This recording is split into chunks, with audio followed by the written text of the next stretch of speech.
உலகெங்கும் வாழும் அன்பு தமிழ் நெஞ்சங்களுக்கு வணக்கம். என்பிசி செய்தி மடலில் உங்களை சந்திப்பதில் எல்லையற்ற மகிழ்ச்சி.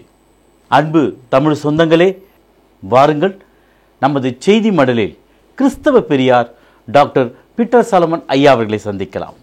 ஐயா வணக்கம். ஐயா வணக்கம். சொல்லுங்க ஐயா. நம்முடைய நிகழ்ச்சி உலகளாவிய தமிழ் சொந்தங்கள் மத்தியில் பல வரவேற்பை பெற்றிருக்கு. அதை பற்றி ஒரு சிறு குறிப்பை நீங்கள் சொன்னீங்கன்னா முதல் கேள்விக்கு நான் பிறகு சொல்லலாம். முதலாவது, நம்முடைய நிகழ்ச்சி உலகளாவிய தமிழ் மக்களை நோக்கி கிறிஸ்தவமும் இன்றைய நிலையும் என்ற நிலையில தான் இதை எடுத்து நம்ம காண்பிக்கிறோம். Christians around the world, what is happening among தம், அதுதான் நம்முடைய நிகழ்ச்சி.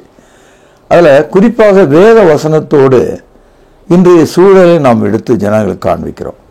மூன்றாவதாக, நம்முடைய நிகழ்ச்சி ஒரு ஏனோ தானோ என்று மனதில் உள்ளவைகளெல்லாம் எடுத்து கொட்டாமல் தேவனுடைய வார்த்தையின்படி அதை சரியாக எடுத்து காண்பிப்பது நம்முடைய நோக்கமாக இருக்கிறது.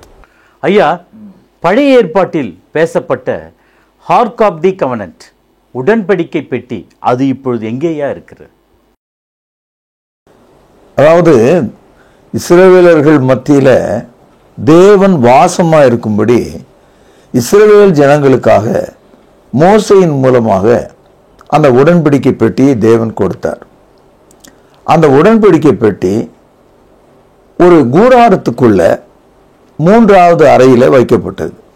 அந்த கூடாரம் 3 பிரிவுகளாக இருந்தது. அதாவது பிரகாரம், பரிசுத்த ஸ்தலம், மகா பரிசுத்த ஸ்தலம், அதாவது altar, holy place, holy of holy place என்று 3ஆக அந்த அறையானது பிரிக்கப்பட்டிருந்தது. அதில் மகா பரிசுத்த ஸ்தலத்தில் சித்தி மரத்திலால் ஆன பொன் தகடுகளால் மூடப்பட்டிருந்த ஒரு பெட்டியை தான் த ஆர்க் ஆஃப் த கவனன்ட் என்று நாம் சொல்கிறோம். இந்த முழு பைபிள்லையும் நீங்கள் இந்த ஆர்க் ஆஃப் த கவனன்ட் என்ற வார்த்தையை ஏறக்குறைய 130 முறை படிக்கலாம். பல இடங்களில் தகவல்களாக வந்திருக்கிறது. ஆனால் மோசேயின் காலத்தில் உருவாக்கப்பட்ட அந்த உடன்படிக்கை பெட்டி இஸ்ரவேலர்களோட அது பயணித்தது. வனாந்தரத்தில் தொடங்கி அவர்கள் போன இடங்களிலெல்லாம் கடைசியில் அவர்கள் கானான் தேசத்துக்குள்ள போன போது இந்த உடன்படிக்கை பெட்டி இஸ்ரவேலில் சீலா என்ற ஒரு இடத்துல வைக்கப்பட்டிருந்தது. எப்போதும் இஸ்ரவேல் ஜனங்களுக்கும் பெலிஸ்தியர்களுக்கும் போர் வந்து கொண்டே இருந்தது. இந்த போரில் இஸ்ரவேலர்கள் எப்போதும் ஜெயிப்பதற்கு காரணமாக அவர்களோடு இருக்கிற தேவ சமூகத்து இந்த உடன்படிக்கை பெட்டி, இந்த ஆர்க் ஆஃப் த கவனன்ட். அதாவது இஸ்ரவேலர்கள் எப்போதும் பெலிஸ்தியர்களை தோற்கடிப்பதற்கு எது காரணம்னு அவங்க யோசித்து பார்த்தாங்க. அப்போ பெலிஸ்தியர்களுக்கு தெரிஞ்சது இஸ்ரவேலர்களோடு தேவன் இருக்கிறார், அந்த தேவன் இருக்கிற சமூகமாகிய அந்த கூடாரத்துக்குள் இருக்கிற அந்த உடன்படிக்கை பெட்டி தான் இதுக்கு காரணம் அப்படின்னு அவங்க கண்டுபிடிச்சாங்க. அப்போ ஒரு யுத்தம் தொடங்கின போது பெலிஸ்தியர்கள் கண்கொத்தி பாம்பாக இஸ்ரவேலர்கள் கையில் இருக்கிற அந்த உடன்படிக்கை பெட்டியை எப்படி பிடுங்கி கொண்டு ஓடுவது என்று யோசித்து கொண்டே இருந்தாங்க. அதே மாதிரி பிடுங்கிட்டாங்க. இந்த கருத்தை 1 சாமுவேல் 4வது அதிகாரம் 11வது வசனம் பாருங்கள். தேவனுடைய பெட்டி பிடிக்கப்பட்டது, ஏலியின் 2 குமாரராகிய ஓப்னியும் பினகாசும் மாண்டார்கள். அதாவது கர்த்தருடைய பெட்டியை பிடுங்கி கொண்டு போன போது அதை கண்ட ஆசாரியனுடைய 2 மகன்கள் ஓப்னி பினகாஸ் அவர்கள் உடனே இறந்து போனாங்க. அவ்வளவு வேதனை. ஆக தேவனுடைய பெட்டி இஸ்ரவேலர்களோடு இருந்ததுன்றது ஒரு வரலாறு. ஆனால் பெலிஸ்தியர்களிடத்துல 7 மாதம் இருந்ததாம். இந்த கருத்து 1 சாமுவேல் 6ஆம் அதிகாரம் 1 வசனத்தில் படிக்கலாம். கர்த்தருடைய பெட்டி பெலிஸ்தியரின் தேசத்தில் 7 மாதம் இருந்தது. பிறகு அதை கொண்டு வந்தாங்க. அது பெரிய வரலாறு. அது மாத்திரம் இல்ல, இந்த கர்த்தருடைய பெட்டி கூடாரத்தில் இருந்ததுன்னு நான் ஏற்கனவே உங்களுக்கு சொன்னேன். அதாவது the ark of the covenant was kept in the tabernacle. அது ஒரு மலையில காண்பிக்கப்பட்ட மாதிரியின்படி போடப்பட்ட ஒரு அமைப்பு அது. ஆனால் இந்த கர்த்தருடைய பெட்டியாகிய இந்த உடன்படிக்கை பெட்டியை சாலமோன் ராஜா காலத்தில் எருசலேமில் தேவாலயம் கட்டும்போது அந்த கூடாரங்கள் நீக்கப்பட்டு உடன்படிக்கை பெட்டி மாத்திரம் மனிதர்கள் கட்டின அந்த மாபெரும் ஆலயத்தினுடைய மூலஸ்தானத்துல அல்லது மகா பரிசுத்த ஸ்தலத்துல அவர்கள் கொண்டு போய் வைத்தார்கள் என்ற ஒரு தகவலை 2 நாளாகமும் 35வது அதிகாரம் 3வது வசனத்தில் நீங்கள் படிக்கலாம். இஸ்ரவேலை எல்லாம் உபதேசிக்கிறவர்களும் கர்த்தருக்கு பரிசுத்தமாக்கப்பட்டவர்களுமாகிய லேவியரை நோக்கி, பரிசுத்த பெட்டியை தாவீதின் குமாரனாகிய சாலமோன் என்னும் இஸ்ரவேலின் ராஜா கட்டின ஆலயத்திலே வையுங்கள்.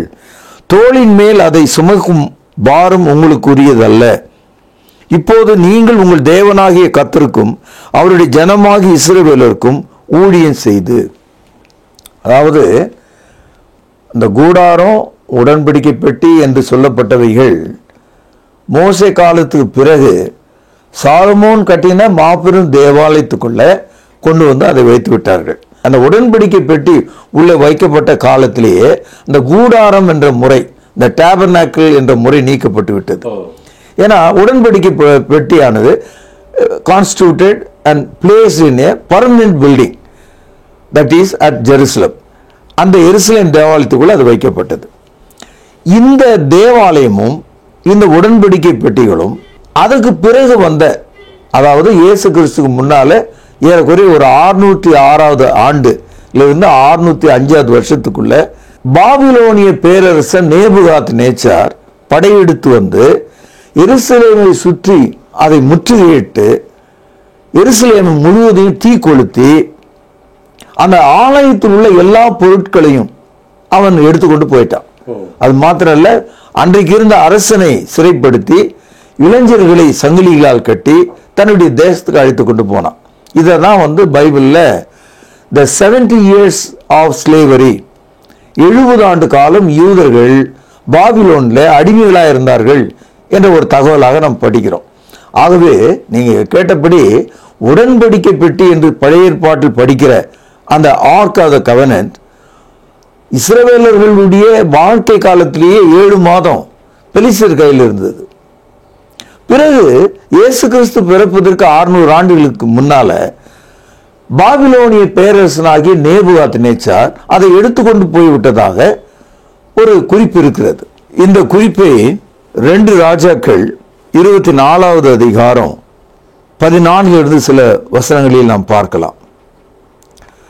எருசலேமில் அனைவரும் சகல பிரபுக்களும் சகல பராக்கிரமசாலிகளுமான 10,000 பேரையும் சகல தச்சரையும் கொல்லரையும் சிறைப்பிடித்து கொண்டு போனான்.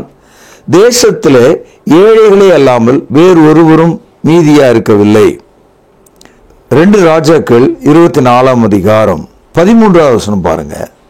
அங்கே இருந்து கர்த்தருடைய ஆலயத்தின் சகல பொக்கிஷங்களையும் ராஜாவுடைய அரண்மனையின் பொக்கிஷங்களையும் எடுத்துக்கொண்டு இஸ்ரவேலின் ராஜாவாகிய சாலமோன் கர்த்தருடைய ஆலயத்திலே உண்டாக்கியிருந்த பொன் பனிமுட்டுகளை எல்லாம் கர்த்தர் சொல்லியிருந்தபடியே உடைத்து போட்டு அவன் அதை எடுத்துக்கொண்டு போயிட்டான். அதனால where is the ark of the covenant? Perhaps it was taken by the Babylonian king Nebuchadnezzar என்று நம்பப்படுகிறது. ஆனா இஸ்ரவேலர்கள் மத்தியில ஒரு புராதன கதை ஒன்று இருக்கு. இன்னைக்கு இருக்கிற இஸ்ரவேலர்கள் மத்தியில அந்த கருத்து இருக்கிறது. அதாவது அவங்க என்ன நினைக்கிறாங்க, அன்றைக்கு நேபுகாத் நேச்சார் எருசலேம் தேவாலயத்தை தீ கொளுத்தி இதெல்லாம் எல்லாவற்றையும் எடுத்துக்கொண்டு போகும்போது அந்த நிகழ்ச்சி நடக்கிறதுக்கு கொஞ்சம் முன்ன எருசலேம் தேவாலயத்தின் அடியில பெரும் ஆழமான ஒரு பள்ளத்தை உண்டாக்கி அதுல அன்றைக்கு இருந்த ஆசாரியர்கள் அந்த உடன்படிக்கை பெட்டியை ஒளித்து வைத்து விட்டார்கள் என்ற ஒரு பாரம்பரிய கதை இந்நாள் வரைக்கும் இருக்கிற யூதர்கள் மத்தியில் இருக்கிறது. அது மாத்திரம் அல்ல, அதுக்கு அவங்க ஆதாரமா என்ன சொல்றாங்க, எப்படி ஆபிரகாம் சரியாக சீனாய் மலையில் உள்ள மோரியா என்ற இடத்துல எப்படி ஆபிரகாம் ஈசாக்கு பலியிட்டாரோ அதே இடம் தான் எருசலேம் தேவாலயம் கட்டப்பட்ட இடம். அதே தேவாலயம் கட்டப்பட்டிருக்கிற அந்த மலையில தான் ஒரு பகுதி கொல்கதா என்பது. அந்த கொல்கதா என்ற இடத்துல தான் இயேசு கிறிஸ்து சிலுவிலே மரிக்கிறார். ஆக இன்றைய யூதர்கள் என்ன சொல்றாங்க, பாரம்பரியமாக காணாமற் போனதாக அல்லது நேபுகாத் நேச்சார் எடுத்துக்கொண்டு போனதாக பேசப்படுகிற அந்த உடன்படிக்கை பெட்டி இருக்க அந்த ஆழமான பகுதியின் மேலதான் இயேசு கிறிஸ்துவனுடைய சிலுவை நடப்பட்டு அவர் சிலுவையிலே அறையப்பட்டார் என்ற ஒரு கருத்து அங்க நிலவுகிறது. ஆகவே 3 விஷயங்களை நம்ம பார்க்கிறோம். உடன்படிக்கை பெட்டியை தேவன் இஸ்ரவேலர்கள் மத்தியில கொடுத்தார். தேவன் அதில் வாசமா இருந்தார். கீழ்ப்படியாமற் போன இஸ்ரவேலர்கள் பெலிஸ்தரிடத்திலே தோற்று போன போது அவர்கள் கையில் இருந்த உடன்படிக்கை பெட்டியை பிடிங்கி கொண்டு போயிட்டாங்க. சுமார் 7 மாதம் இஸ்ரவேலர்கள் கையில் உடன்படிக்கை பெட்டி இல்லை. அடுத்த கட்டமாக ஒரு 1000 ஆண்டுகளுக்கு பிறகு சாலமோனுடைய தேவாலயத்தில் இருந்த அந்த உடன்படிக்கை பெட்டியை நேபுகாத் நேச்சார் கவர்ந்து கொண்டு போய்விட்டார் என்ற ஒரு எண்ணம், சரித்திரம் இஸ்ரவேலர்கள் மத்தியில் இருக்கிறது. 3ஆவதாக இயேசு கிறிஸ்து மரித்த அதே கல்வாரி மலையின் அடியில் தான் அது புதைக்கப்பட்டிருக்கிறது என்ற ஒரு கருத்தும் பாரம்பரியமாக அவர்கள் மத்தியில் இருக்கிறது. அமெரிக்காவில் சினிமா படம் எடுக்கிறவங்க இந்த கவர்னன்ட் பாக்ஸை பற்றி, இந்த ஆர்க் ஆஃப் த கவர்னன்ட்டை பற்றி ஏறக்குறைய ஒரு 10-12 படங்கள் எடுத்திருக்காங்க, திரைப்படங்கள். அதில் ரொம்ப ஃபேமஸ் ஆனது இண்டியானா ஜோன்ஸ்னு ஒரு ஆள். அவர் நடித்த படம் வந்து the last of the ark of the covenant என்ற ஒரு படம். அந்த படத்தில் இந்த கவர்னன்ட் பாக்ஸை அவர் தேடிட்டு போகிற மாதிரி, அதை அவர் பார்த்த மாதிரிலாம் கூட படக்காட்சியில் காண்பிக்கிறாங்க. ஆனால் அது உண்மை கிடையாது. ஆனால் வேத வசனத்தை நம்ம எடுத்து படிக்கும்போது அந்த உடன்படிக்கை பெட்டி இப்பொழுது பூமியிலே இல்லை. பரலோகத்தில் அந்த உடன்படிக்கையை பார்த்தேன் என்று யோவான் அப்போஸ்தலர் நமக்கு சாட்சியாக எழுதுகிறார். இந்த தகவலை வெளிப்படுத்தல் 11வது அதிகாரம் 19வது வசனம். அப்பொழுது பரலோகத்தில் தேவனுடைய ஆலயம் திறக்கப்பட்டது. அவருடைய ஆலயத்திலே அவருடைய உடன்படிக்கை பெட்டி காணப்பட்டது. அப்பொழுது மின்னல்களும் சத்தங்களும் இடிமுழக்கங்களும் பூமி அதிர்ச்சியும் பெருமழையும் உண்டாயின. ஐயா, இந்த உடன்படிக்கை பெட்டிக்கும் இயேசு கிறிஸ்துவுக்கும் ஏதாவது சம்பந்தம் இருக்குங்களா ஐயா? அதாவது பழைய ஏற்பாட்டு உடன்படிக்கை பெட்டி இருந்த அந்த பகுதியை தான் நம்ம வந்து டேபர்நாக்கிள், கூடாரம்னு சொல்றோம். இந்த கூடாரத்தில் 3வது பகுதி மகா பரிசுத்த ஸ்தலம். அந்த மகா பரிசுத்த ஸ்தலத்தில் இருந்த அந்த உடன்படிக்கை நடுவில் தான் தேவன் வந்து வாசமா இருந்தாரு, இஸ்ரவேலர்களை சந்தித்தாருன்னு நம்ம படிக்கிறோம். யாத்திரையாகமம் 25வது அதிகாரம் 8வது வசனம். அவர்கள் நடுவிலே நான் வாசம் பண்ண எனக்கு ஒரு பரிசுத்த ஸ்தலத்தை உண்டாக்குவாயாக. நான் உனக்கு காண்பிக்கும் வாசஸ்தலத்தின் மாதிரியின் படியும் அதனுடைய எல்லா தட்டுமுட்டுகளின் மாதிரியின் படியும் அதை செய்வீர்களாக. அதாவது மோசே மலையின் மீது ஏறி போய் 40 நாள் இரவும் பகலும் காத்திருந்து அந்த நியாயப்பிரமாண பலகைகளை பெற்றுக்கொண்டு வரும்போது மலையிலே தேவன் அந்த உடன்படிக்கை பெட்டிக்குள்ள அந்த கற்பலைகளை வைக்கத்தக்கதாக அந்த கூடாரத்தை எப்படி போட வேண்டும் என்ற ஒரு மாதிரியை, அந்த பேட்டர்னை தேவன் காண்பித்தாராம். காண்பித்தது மட்டுமல்ல, நீ அந்த அளவு அதே மாதிரியை நான் காண்பித்தபடியே செய்யணும்னு எச்சரிக்கை கொடுத்திருக்கார். இதை வந்து யாத்திராகமம் 24ஆம் அதிகாரம் 40வது வசனத்தில் படிக்கிறோம். மலையிலே உனக்கு காண்பிக்கப்பட்ட மாதிரியின்படியே அவைகளை செய்ய எச்சரிக்கையாரு. So Moses was warned so that he may put the tabernacle according to the pattern of God. தேவன் அவனுக்கு காண்பித்த அந்த மாதிரியின்படி அதை போட்டிருக்கார். 2வது, அந்த பெட்டிக்குள்ளதான் நியாயப்பிரமாண பலகை வைக்கணும்ன்றார். அதை வந்து யாத்திரையாகமம் 25வது அதிகாரம் 16வது வசனத்தில் நீங்கள் பார்க்கலாம். நான் உனக்கு கொடுக்கும் சாட்சி பிரமாணத்தை அந்த பெட்டியிலே வைப்பாயாக. அது மாத்திரமல்ல, அதே அதிகாரம் யாத்திரையாகமம் 22வது வசனத்தில் அங்கே நான் உன்னை சந்திப்பேன், I will meet you there. அப்போ the ark of the covenant It is the place where God meet his own people. God meet his own covenant people. தேவனுடைய உடன்படிக்கை பெற்ற ஜனத்தை தேவன் தமது சமூகத்தை தமது ஜனத்துக்கு வெளிப்படுத்தும் இடமாக அந்த கிருபாசன பெட்டி இருக்கிறது. ஆகவே மிக எச்சரிப்போடு கவனத்தோடு அது ஆச்சரியப்படத்தக்கதாக அந்த கூடாரம் அமைக்கப்பட்டது. இதுதான் வரலாற்றில் இன்றைக்கு மக்கள் எங்கே என்று தேடுகிறார்கள். அது பரலோகத்தில் இருக்கிறதாக வெளிப்படுத்தல நம்ம படிக்கிறோம். அப்படியானால் ஐயா, பழைய ஏற்பாட்டினுடைய அந்த உடன்படிக்கை பெட்டியினுடைய கட்டளை இன்று நமக்கு இல்லையா? இல்ல, இயேசு கிறிஸ்து அந்த உடன்படிக்கை பெட்டியாக மாறிவிட்டார். இதுதான் ரோமர் 10வது அதிகாரம் 4வது வசனத்தில் படிக்கிறோம். விசுவாசிக்கிற எவனுக்கும் நீதி உண்டாகும்படியாக கிறிஸ்து நியாயப்பிரமாணத்தின் முடிவா இருக்கிறார். Christ became the end of the Old Testament law, Old Testament system of the Ark of the Covenant. எல்லாம் அது முடிவடைகிறது. இப்பொழுது இயேசு கிறிஸ்து மனித உடலில் வந்தாரு. அந்த உடலே ஒரு கூடாரம் போல இருக்குது. Christ become flesh. The very body of Christ itself a tabernacle. அப்படிதான் நம்ம பார்க்கிறோம். யோவான் எழுதிய சுவிசேஷம் 1வது அதிகாரம் 14வது வசனம். அந்த வார்த்தை மாம்சமாகி கிருபையினாலும் சத்தியத்தினாலும் நிறைந்தவராய் நமக்குள்ளே வாசம் பண்ணினார்.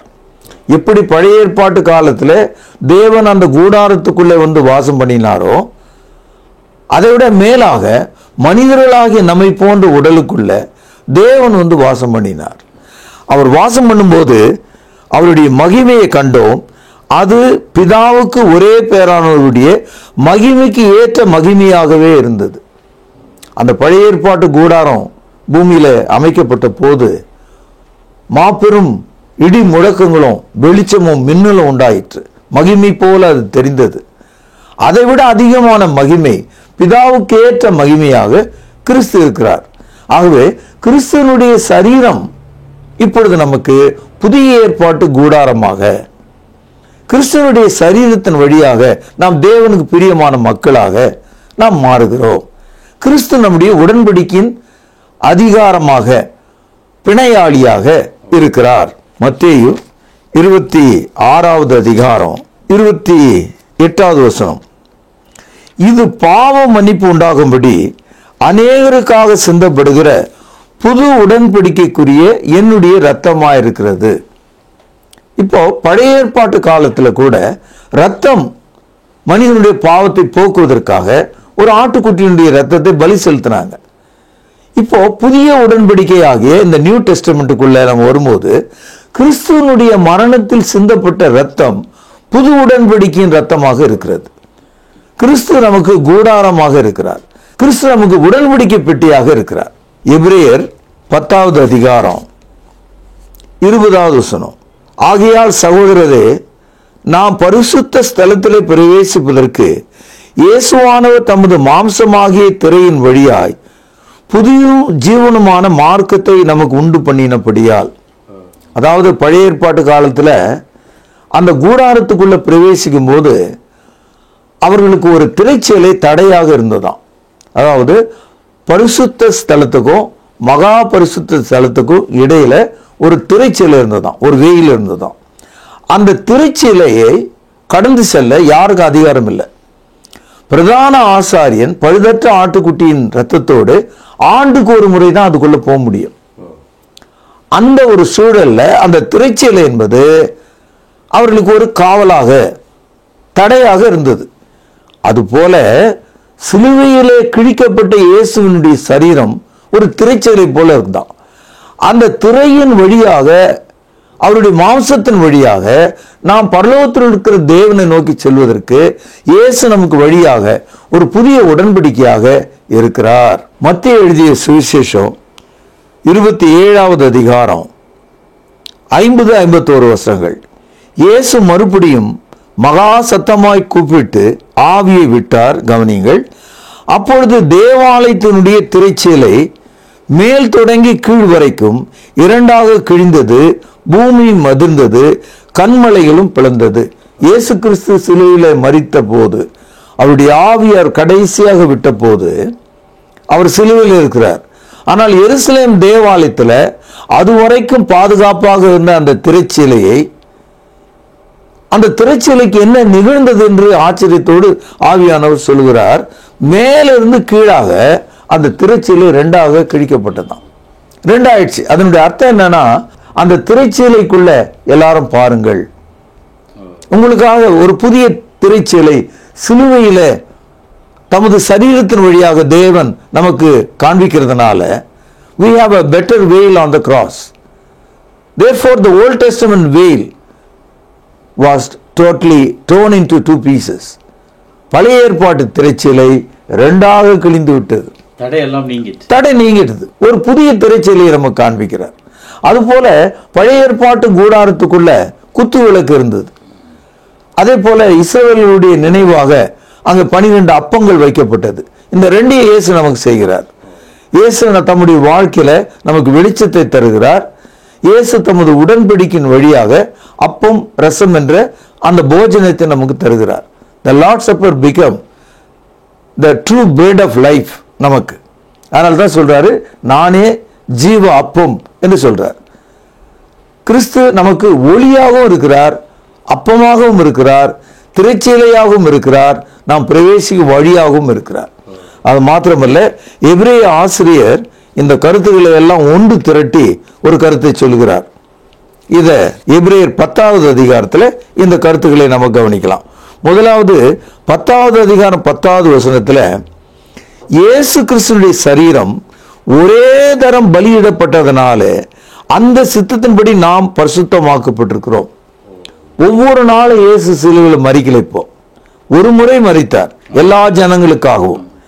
இரண்டாவது 12வது வசனம், இவரோ பாவங்களுக்காக ஒரே பலியை செலுத்தி என்றைக்கும் தேவனுடைய வலது பார்சத்தில் உட்கார்ந்தார். Christ offered one sacrifice. மூன்றாவதாக எபிரேயர் 10ஆம் அதிகாரம் 14வது வசனம், ஏனெனில் பரிசுத்தமாக்கப்படுகிறவர்களை ஒரே பலியினாலே இவர் என்றென்றைக்கும் பூரணப்படுத்துகிறார். By one sacrifice he makes everyone perfect. மூன்று விஷயங்களை நம்ம இங்க பார்க்கிறோம். அதாவது இயேசு கிறிஸ்துவினுடைய ஒரே பலி நம்மை பரிசுத்தமாக்குகிறது. இயேசு கிறிஸ்துவினுடைய ஒரே பலி எல்லாருடைய பாவங்களுக்காக செலுத்தப்பட்டதா இருக்கிறது. மூன்றாவது, இயேசு கிறிஸ்துவினுடைய ஒரே பலி விசுவாசிக்கிற எவனுக்கும் பூரணத்தை கொடுக்கக்கூடியதாக இருக்கிறது. ஆகவே சிலுவை நமக்கு புதிய உடன்படிக்கையின் அடையாளமாக இருக்கிறது. இப்போ பழைய ஏற்பாட்டு ஆர்க் ஆஃப் த கவனன்ட், அந்த உடன்படிக்கை பெட்டியை நீங்கள் தேடுவதாலோ தெரிந்து கொள்வதாலோ பயன் எதுவும் இல்லை. நீங்கள் தெரிந்து கொள்ள வேண்டியது தேவன் வந்து வாசமாயிருந்த இயேசு கிறிஸ்துனுடைய சரீரத்தை பற்றி. அவருடைய சரீரம் ஒரே தரம் பலியிடப்பட்டது. அவர் சிந்திய ரத்தத்தினாலே யாருக்கும் பாவ மன்னிப்பு உண்டாகிறது. அவர் ஏற்படுத்தின அந்த உடன்படிக்கையினால பூரணம் நமக்கு உண்டாயிருக்கிறது. ஐயா, ரொம்ப அருமையா இயேசு கிறிஸ்துவான ஒரு நல்ல அருமையான உடன்படிக்கையா இருக்காருன்னு சொன்னீங்க ஐயா.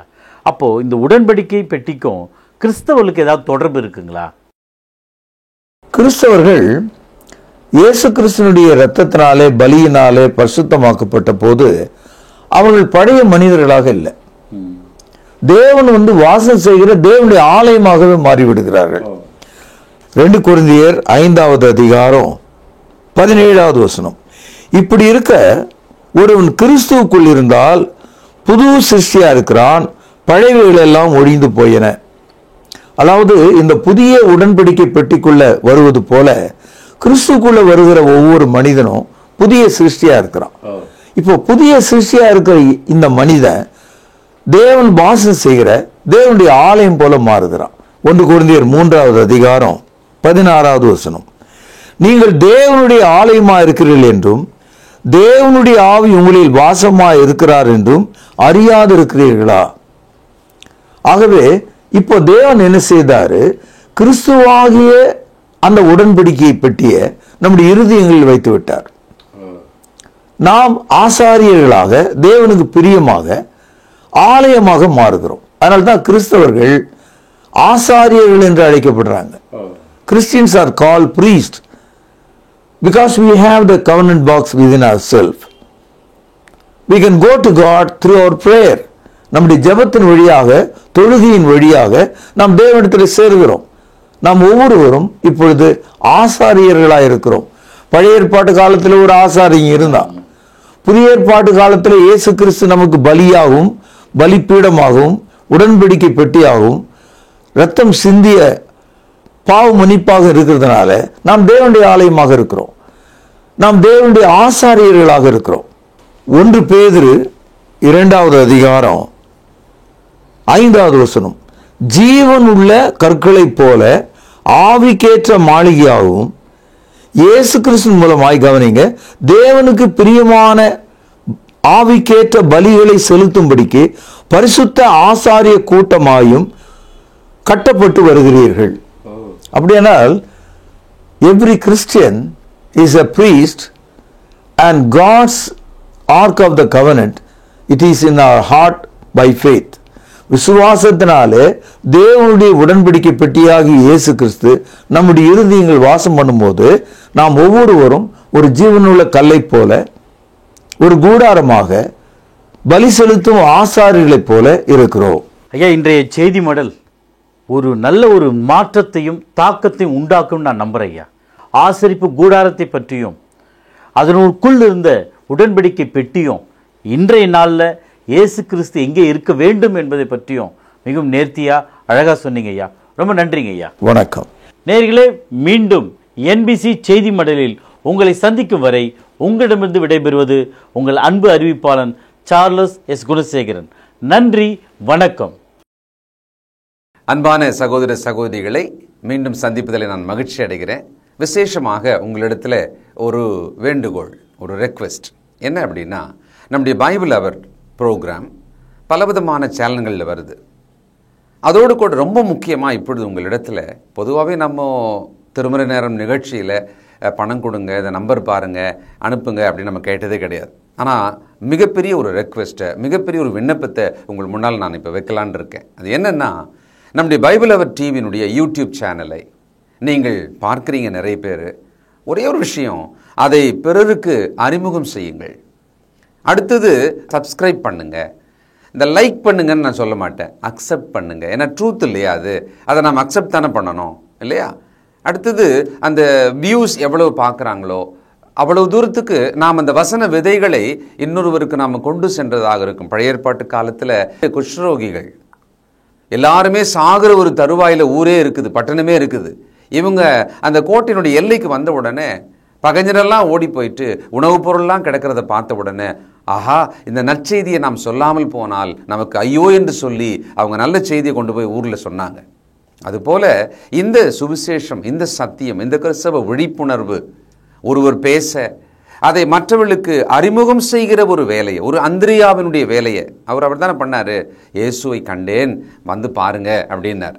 அதை நீங்கள் செய்யும்படி உங்களை அன்போடு கூட கேட்டுக்கொள்கிறேன். சப்ஸ்கிரைப் பண்ணுங்கள், மற்றவர்களுக்கு ஷேர் பண்ணுங்கள், இந்த ட்ரூத்தை அக்செப்ட் பண்ணுங்கள். மற்றவர்கள் இதை அக்செப்ட் பண்ணுறதுக்கு நீங்கள் ஒரு கருவியாக, உதவியாக இருங்க. நிச்சயம் இது நிமித்தமாக இந்த சுவிசேஷ ஊழியத்தினுடைய பலனில் உங்களுக்கு பங்குண்டு இல்லையா? God bless you. தேவன் உங்களை ஆசீர்வதிப்பாராக. நன்றி. மாசில்லா சுத்தமா திருப்புண்ணிய தீர்த்தத்தினால் குற்றம் நீங்கிட குணமாறேற்ற ஆட்டுக்குட்டி என்ற ரத்தத்தினால். மாசில்லா சுத்தமா திருப்புண்ணிய தீர்த்தத்தினால் குற்றம் நீங்கி விட குணமாறேற்ற ஆட்டுக்குட்டியின் ரத்தத்தினால். தொடர்பு கொள்ள வேண்டிய முகவரி: திருமறை நேரம், 58 சர்ச் தெரு, குமரன் நகர், சென்னை 6,82,000. தொலைபேசி எண் 044255008882. செல்போன் 93855000.